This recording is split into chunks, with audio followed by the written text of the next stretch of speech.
When you throw something in your bin, you'll probably just want to close the lid and forget about it. But cameras in your local bin lorry might not allow that to happen. The two largest bin companies in the country, Panda and Greyhound, are introducing what they call a cleaner bin imaging system. Cameras in their bin lorries will take pictures of what's in each bin. If the contents haven't been sorted properly, the householder will be emailed a photograph pointing out items that should not be there.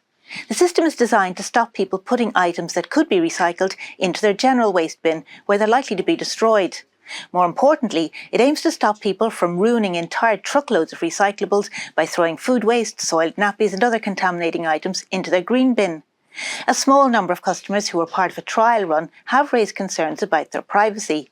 But bin companies say they see your waste anyway at sorting depots, and all their staff and procedures fully comply with data protection regulations. Does the system work?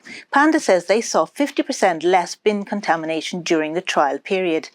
Other companies have been watching the experiment with interest, and several are understood to be keen to follow suit. For more on this story and more, check out the Irish Independent.